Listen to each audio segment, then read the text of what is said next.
नमस्कार दोस्तों, स्वागत है JN Tyagi brand official blog YouTube channel India पर। आज हम बात करने वाले हैं 2027 के चुनाव और एक बड़े सवाल की, क्या सुश्री मायावती बन सकती हैं भारत की अगली प्रधानमंत्री। जैसे जैसे चुनाव करीब आ रहा है, बीएसपी का मिशन 2027 तेजी पकड़ रहा है। पार्टी लगातार अपने पुराने वोट बैंक को मजबूत करने में लगी है और नए समीकरण भी बना रही हैं। राजनीतिक माहौल गर्म है और मुकाबला दिलचस्प होता जा रहा है। अब देखना यह है कि क्या ये रणनीति सत्ता तक पहुंचाएगी या नहीं। आपकी क्या राय है, कमेंट में ज़रूर बताएं। मायावती फिर से सत्ता में वापसी के लिए एक्टिव हो चुकी हैं।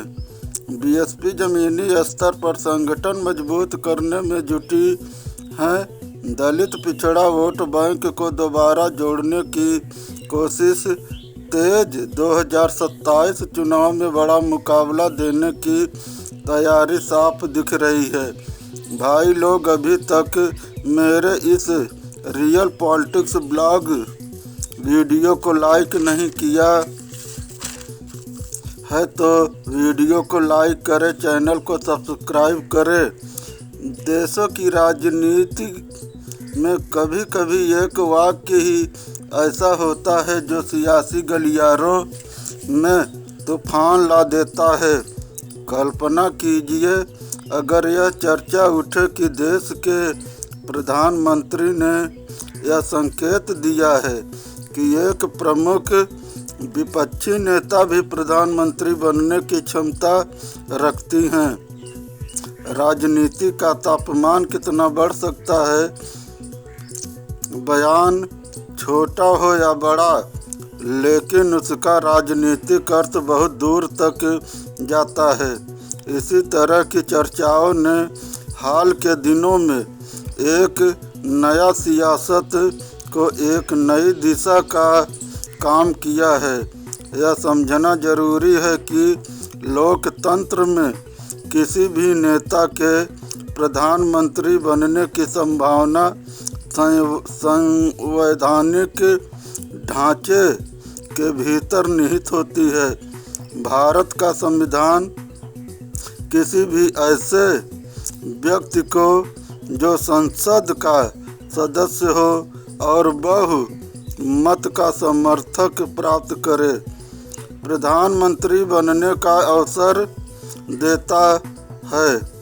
ऐसे में जब किसी बड़े नेता के संदर्भ में यह कहा जाए कि ये भी प्रधानमंत्री बन सकते हैं, तो यह केवल एक तिगड़ टिप्पणी नहीं बल्कि लोकतांत्रिक संभावना का स्वीकार भी माना जा सकता है।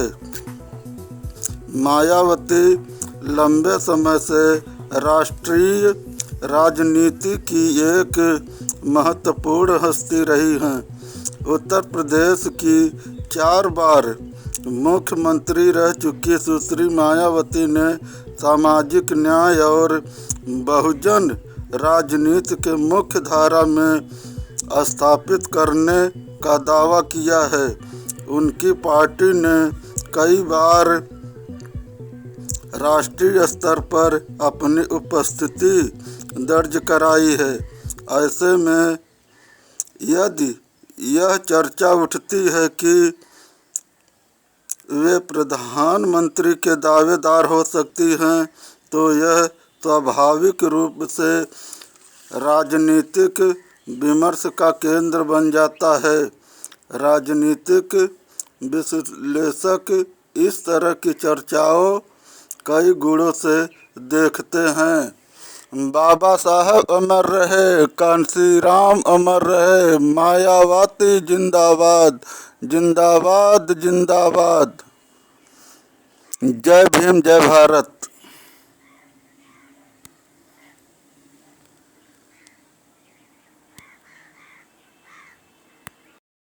बीएसपी की क्या पहचान, नीला झंडा हाथी निशान।